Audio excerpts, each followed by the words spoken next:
왕이 되기 전엔 강화도에서 생계를 이어가던 몰락한 왕족이었고, 왕이 된 후엔 실권을 행사하기 어려운 군주였다. 이 한 문장이 한 인물의 비극적인 삶을 어찌 이리도 명확히 보여줄 수 있을까요? 조선 역사 속 수많은 왕들 가운데 이처럼 극단적인 삶을 살았던 이는 흔치 않을 겁니다. 가장 낮은 곳에서 갑작스레 왕좌에 불려올랐지만 정작 그 자리에서 아무것도 할 수 없었던 비운의 왕, 바로 철종의 이야기입니다. 그의 재위는 세도 정치의 구조적 한계 속에서 제한된 개혁 시도가 있었던 시기로 평가되기도 합니다. 아니면 거대한 권력의 그림자 아래 희생된 한 인간의 처절한 비극이었을까요? 우리는 오늘 그 질문의 답을 찾아 떠나보려 합니다. 평범하기 그지없던 한 사내가 운명의 부름을 받아 왕이 되고 그 왕권을 둘러싼 치열한 권력 다툼, 피눈물 나는 밀란과 봉기의 소용돌이 속에서 고뇌하며 시대의 무게를 견뎌내는 모습은 우리에게 깊은 울림을 선사합니다. 그 이면에 숨겨진 충격적인 진실들은 또 얼마나 많을까요? 지금부터 그 숨겨진 이야기들을 함께 파헤쳐 볼까요? 이야기는 조선의 외딴 섬, 강화도에서 시작됩니다. 갯벌의 짠 내음과 거친 파도 소리가 일상이었던 그곳에 한 청년이 있었습니다. 그의 이름은 이원범, 훗날 조선의 제25대 왕 철종이 되는 인물이죠. 그는 왕족의 피를 이었지만 그 사실은 그의 삶에 아무런 특권도 가져다주지 못했습니다. 오히려 비극의 멍해가 되었을 뿐이죠. 낡고 소박한 초가집에서 농사와 생계 일을 거들며 하루하루를 버텨내던 그였습니다. 손에 흙을 묻히고 갯벌에서 해산물을 캐던 그의 모습은 영락없이 고단한 삶을 살아가는 한 백성의 모습이었죠. 하지만 그의 가족에게 드리워진 그림자는 너무도 짙었습니다. 그의 조부 은원군은 왕실 내부의 추대 사건과 1801년 신유박해의 여파 속에서 처벌을 받으며 비극적인 최후를 맞았고 그의 아버지 전개대원군 역시 그 여파에서 자유롭지 못했습니다. 이원범의 이복형 이원경 또는 이명 도 1844년 민진용 영모 사건에 연루된 것으로 드러나 사사되는 일이 벌어졌죠. 이렇듯 그의 집안은 여러 차례 정치 사건의 여파에 휘말리며 문제 있는 왕족이라는 낙인 속에서 오래도록 고통받아야 했습니다. 왕이 계승서열에서 멀어졌을 뿐 아니라 언제 또다시 영모의 칼날이 향할지 모르는 불안감 속에서 살아야 했습니다. 강화도 생활은 단순한 귀양의 이미지라기보다 죄인 가문이라는 낙인 속에서 왕족의 지위조차 제대로 누리지 못한 채 살아야 했던 현실 그 자체였죠. 그의 어린 시절은 왕족이라는 이름보다 몰락한 가문의 궁핍함과 죄인 가문이라는 꼬리표가 주는 연민, 그리고 늘 따라붙는 불안감으로 가득했을 겁니다. 과연 이런 환경에서 자란 인물이 어떻게 조선의 왕이 될 수 있었을까요? 참으로 의아한 일이지 않습니까? 바로 그 배경에는 조선 후기를 뒤흔들었던 거대한 권력의 공백과 특정 세력이 권력을 독점하던 세도 정치의 구조가 자리하고 있습니다. 당시 조선은 헌종 임금이 후사 없이 급서하면서 왕위 계승에 큰 위기가 찾아왔습니다. 왕실의 혈통을 이을 적당한 인물이 없었던 것이죠. 이 혼란스러운 틈을 타 안동 김씨 세력이 전면에 나서게 됩니다. 그들은 자신들의 권력을 공고히 할 새로운 왕을 찾고 있었습니다. 그들에게 필요한 왕은 자신의 손아귀에서 벗어나지 않을 말 그대로 허수아비가 될 수 있는 인물이었죠. 강화도에서 갯벌을 오가며 살아가던 이원범은 정치적 기반이 약했던 그가 세도 가문에게는 통제하기 수월한 인물로 판단되었을 가능성이 큽니다. 왕실의 정통성은 있었지만 정치적 기반도 경험도 정규적인 왕실 교육을 받지 못해 학문적 기반이 충분하지 않았던 인물이었기 때문입니다. 그는 갑작스레 궁으로 불려와 왕이 되어야 한다는 이야기를 들었을 때 얼마나 어리둥절하고 불안했을까요? 강화도에서 생계를 이어가던 왕족이 하루아침에 조선의 군주로 지명된다는 것은 꿈같은 이야기이면서 동시에 섬뜩한 악몽처럼 다가왔을지도 모릅니다. 그의 운명은 이제 개인의 것이 아닌 세도 가문의 정치적 계산 속에서 통제하기 쉬운 왕으로 선택된 순간부터 비극적인 길로 접어들게 된 것이죠. 강화도에서의 삶은 막을 내리고 이제 궁궐이라는 또 다른 감옥 같은 공간에서 그는 실권이 제한된 채 버텨야 하는 고단한 삶을 시작하게 될 겁니다. 이 모든 것이 거대한 권력의 판 위에서 벌어진 일이었으니 참으로 안타깝지 않습니까? 갯벌에서 생계를 잇고 농사일을 거들던 한 청년이 하루아침에 조선의 임금이 되어야 한다는 소식을 듣게 되었을 때 그의 마음은 과연 어떠했을까요? 아마도 꿈인지 생시인지 분간하기 어려운 혼돈과 함께 알 수 없는 불안감이 그의 어깨를 짓눌렀을 겁니다. 강화도의 이원범은 그렇게 거대한 권력의 소용돌이 속으로 강제로 끌려 들어오게 되었죠. 그에게는 그저 낯설고 두려운 궁궐 생활이 시작될 뿐이었습니다. 때마침 조선은 큰 혼란에 빠져 있었으니 바로 임금 헌종이 후사 없이 갑작스럽게 세상을 떠난 상황이었습니다. 왕실의 대가 끊길 위기에 처하자 권력을 장악하고 있던 안동 김씨 세력은 자신들의 입맛에 맞는 새로운 왕을 찾아 나섰습니다. 그들이 눈여겨본 인물이 바로 이원범이었죠. 그는 사도세자의 증손자로서 왕실의 혈통은 분명했지만 정치적 기반이나 세력이 전혀 없었고 정규 왕실 교육을 충분히 받지 못해 즉위 초 학문적 정치적 기반이 약한 인물로 여겨졌습니다.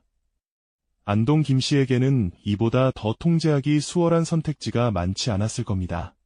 그들은 이원범을 왕으로 추대함으로써 자신들의 권력을 더욱 공고히 하려는 뚜렷한 속셈을 가지고 있었죠. 그렇게 1849년 이원범은 조선의 제25대 임금 철종으로 즉위하게 됩니다. 하지만 왕위에 올랐다고 해서 모든 것이 달라진 것은 아니었습니다. 오히려 그의 삶은 더욱 비극적인 방향으로 흘러갔죠. 즉위 초기에는 왕실의 최고 어른인 순원왕후 김씨가 수렴청정을 시작했습니다. 하지만 이 수렴청정이라는 이름 뒤에는 실질적으로는 안동 김씨 세력이 국정을 좌지우지하는 그림자가 드리워져 있었습니다. 철종은 용상에 앉아 있었지만 그저 형식적인 존재에 불과했으니 실제 국정 운영의 주도권은 순원왕후와 안동 김씨 세력에게 집중되어 있었습니다.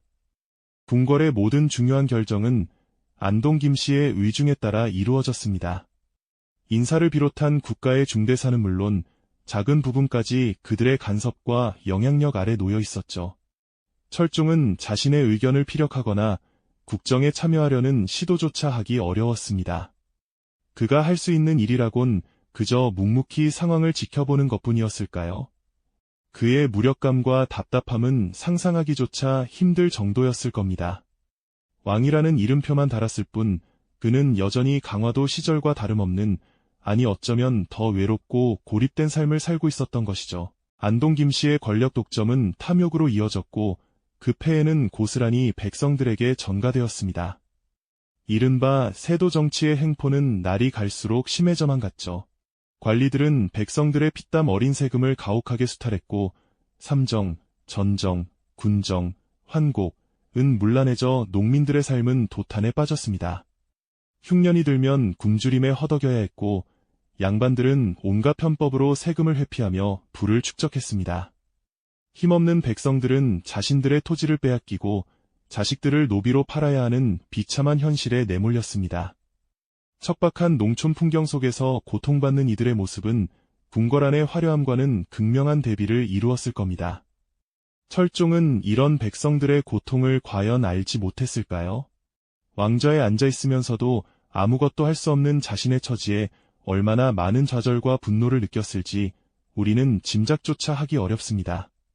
그의 눈에는 과연 어떤 풍경이 비쳤을까요? 이렇듯 백성들의 고통은 날마다 깊어져만 갔습니다. 특히 국가의 근간을 이루는 세금 제도의 문란함은 그야말로 피할 수 없는 재앙과도 같았죠. 땅에 매기는 세금인 전정은 명목상으로는 부담을 줄였다고 했지만 실제로는 온갖 편법과 비리가 동원되어 농민들의 어깨를 짓누르는 짐은 오히려 더 무거워졌습니다.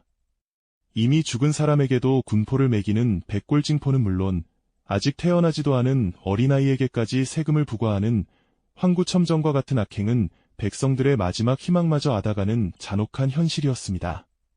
게다가 국가가 곡식을 빌려주고 이자를 받는 황곡은 본래 춘궁기에 굶주린 백성을 돕기 위한 미덕의 제도였지만 탐관오리들의 손을 거치며 지독한 고리대금으로 변질되고 말았습니다. 높은 이자를 강제로 붙여 빌려주거나 썩은 곡식을 내어주고 멀쩡한 새 곡식으로 갚게 하는 등 그 폐해는 이루 말할 수 없이 백성들을 피폐하게 만들었습니다. 가뭄과 홍수가 번갈아 덮칠 때마다 백성들은 기아와 질병으로 쓰러져갔고 가족을 잃은 슬픔과 함께 정든 땅을 버리고 유랑하는 수많은 이들이 정처 없이 떠도는 비극적인 풍경이 조선 팔도를 채웠습니다. 더 이상 견딜 수 없는 고통은 결국 거대한 분노의 불꽃으로 타올랐습니다. 1862년 임술년에 전국 각지, 특히 삼남지방을 중심으로 수십 개 고을에서 밀란이 발생했습니다. 이것이 바로 세도 정치의 모순이 한꺼번에 터져나온 대표적 민중봉기, 임술농민봉기입니다. 경상도 진주에서 시작된 이 봉기는 마치 들불처럼 순식간에 전국으로 확산되며 거대한 횃불처럼 타올랐습니다. 굶주림과 억압에 시달리던 농민들은 이제 더 이상 물러설 곳이 없었습니다.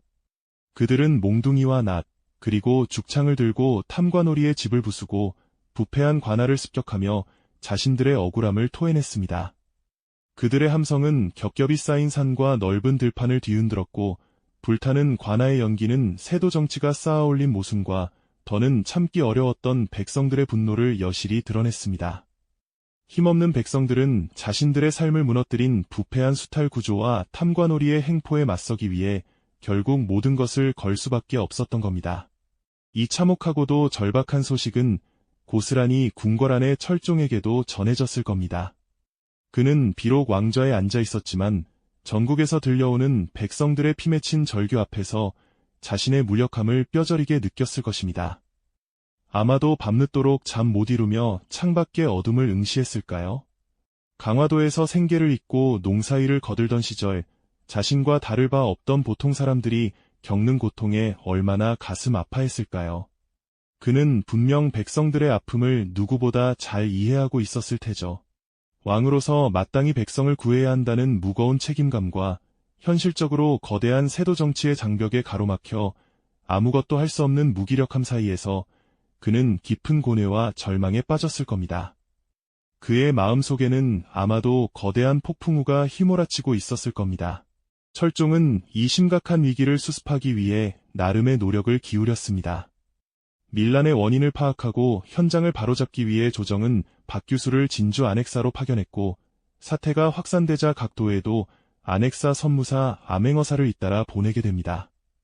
박규수는 현장을 직접 찾아다니며 백성들의 처참한 실상을 눈으로 확인하고 탐관오리들의 행포를 낱낱이 조사하여 그 폐해를 기록했습니다.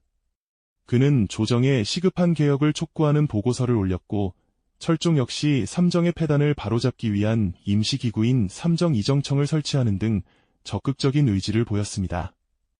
하지만 그의 진심 어린 노력은 거대한 세도 정치의 견고한 벽에 부딪혀 번번이 좌절되고 말았습니다. 안동 김씨를 비롯한 세도 가문들은 자신들의 기득권을 한치도 포기할 생각이 없었습니다. 그들에게 백성들의 고통은 권력을 유지하는 과정에서 외면되거나 이용되는 것처럼 비칠 만큼 가볍게 취급되었을지도 모릅니다. 삼정이정청에서 어렵게 내놓은 개혁안들은 흐지부지되거나 실질적인 효과를 거두지 못한 채 유명무실해졌습니다. 잠시 밀란이 진정되는 듯했지만 근본적인 문제들이 해결되지 않으니 백성들의 불만은 결코 사그라들지 않았습니다. 마치 땜질 처방처럼 잠시 불을 끄는 데는 성공했지만 화재의 원인인 불씨는 여전히 활활 타오르고 있었던 셈이죠. 철종은 왕으로서 개혁을 시도하려 할 때마다 눈에 보이지 않는 거대한 손에 의해 번번이 가로막혔을 겁니다. 그의 개혁 의지는 마치 짙은 안개 속을 헤매는 등불처럼 희미하게 빛나다 인해 어둠 속에 사라지곤 했습니다. 백성들의 삶은 여전히 나아질 기미를 보이지 않았고 왕의 고뇌는 더욱 깊어질 수밖에 없었죠. 이처럼 거대한 세도 가문의 그림자에 갇힌 채 철종의 개혁 의지는 번번이 좌절되고 말았죠. 그는 마치 늪에 빠진 사람처럼 아무리 발버둥 쳐도 헤어나올 수 없는 깊은 절망감에 사로잡혔을 겁니다. 백성들의 고통을 눈으로 보고 귀로 들으면서도 정작 왕으로서 아무것도 할 수 없다는 무력감은 그의 심신을 서서히 병들게 했을 테죠. 임술농민봉기와 같은 거대한 저항의 불길은 잠시 꺼진 듯 보였지만 그 화마의 근원인 세도 정치의 패단은 여전히 조선의 심장을 갉아먹고 있었습니다. 삼정의 문란은 나아질 기미를 보이지 않았고 탐관오리들의 수탈은 여전했으니 백성들의 삶은 마치 얼음장 밑의 물처럼 차갑고 고통스러웠죠. 철종은 병석에 눕는 날이 점점 많아졌습니다. 그의 몸은 마치 오랫동안 무거운 짐을 짊어진 노쇠한 나무처럼 점차 생기를 잃어갔습니다. 왕이라는 이름의 무게는 그에게 영광이 아닌 벗어던질 수 없는 족쇄와 같았을까요? 그는 자신을 둘러싼 견고한 권력의 벽 앞에서 깊은 한숨만 내쉴 뿐이었죠. 그렇게 병마와 싸우던 철종은 결국 1863년 33세의 젊은 나이로 세상을 떠나고 맙니다. 후사 없이 맞이한 그의 쓸쓸한 죽음은 조선 왕조에 또다시 커다란 경랑을 불러왔습니다. 왕위를 이을 아들이 없다는 것은 단순히 한 왕의 죽음이 아니라 한 시대의 불안정한 마침표이자 새로운 혼돈의 서막을 알리는 비극적인 신호탄이었죠. 그는 병세 악화로 1863년 세상을 떠났고 공식 기록만 놓고 보면 특별한 타살 정황은 확인되지 않습니다. 다만 그 죽음이 음모였는가와 별개로 세도 정치의 구조 속에서 누적된 무력감과 스트레스가 한 인간을 어떻게 소진시켰는지 떠올리게 하죠. 강화도에서 생계를 잇던 몰락한 왕족이 하루아침에 왕이 되어 제한된 권한 속에서 끝없는 좌절을 겪다 병세까지 악화되어 떠났다는 사실은 우리에게 많은 질문을 던집니다. 그는 과연 무능한 왕이었을까요? 아니면 세도 정치 구조 속에서 실질적 권한을 행사하기 어려웠던 군주였을까요? 조선 후기 사회의 모순을 온몸으로 겪어낸 비운의 인물이었을까요? 그의 짧고 고통스러웠던 재위 기간은 겉으로는 왕이었지만 실제로는 실권이 크게 제한된 채 구조에 눌려야 했던 군주의 쓸쓸한 기록으로 남았습니다. 철종의 삶은 그 자체로 조선 후기 세도 정치의 폐해와 백성들의 고통을 보여주는 거울과도 같았습니다. 그는 왕위에 올랐지만 진정한 왕으로서의 권한을 행사하지 못하고 끊임없이 좌절해야 했던 비극적인 운명의 소유자였죠. 어쩌면 그에게 왕의 자리는 스스로를 갉아먹는 독이 든 성배이자 더 큰 고통과 절망만을 안겨준 벗어날 수 없는 굴레였을지도 모릅니다. 그의 죽음과 함께 조선은 또다시 격변의 시대로 접어들게 되지만 그가 남긴 질문들은 여전히 우리에게 깊은 울림을 줍니다. 진정한 리더십이란 무엇이며 권력의 횡포가 한 나라와 백성의 삶을 어떻게 파괴할 수 있는지 우리는 철종의 비극적인 삶을 통해 다시금 되새겨 보게 됩니다. 강화도의 갯벌에서 평범한 삶을 꿈꾸던 한 사내가 궁궐의 화려한 용상에 앉아 쓸쓸히 생을 마감하기까지 그의 고독한 여정은 오늘날 우리에게도 많은 시사점을 던져주고 있습니다. 거대한 시대의 흐름과 권력이 집중된 정치 구조 속에서 한 개인이 얼마나 무력할 수 있는지, 그리고 그 속에서도 변화를 갈망했던 한 왕의 아픔이 얼마나 깊었을지 우리는 그의 삶을 통해 다시 한번 생각해보게 됩니다. 왕이라는 이름 뒤에 가려진 한 인간의 고독과 비극, 강화도에서 시작되어 궁궐에서 끝난 그의 쓸쓸한 여정은 말이죠. 그렇게 역사의 뒤안길에 오늘날 우리에게도 깊은 울림을 주는 쓸쓸한 질문들을 남겨두고 있습니다. 이 영상이 도움이 되셨다면 좋아요와 구독 부탁드립니다. 여러분의 응원이 제게 큰 힘이 됩니다. 다음 영상에서도 더 유용한 정보를 공유하겠습니다. 감사합니다.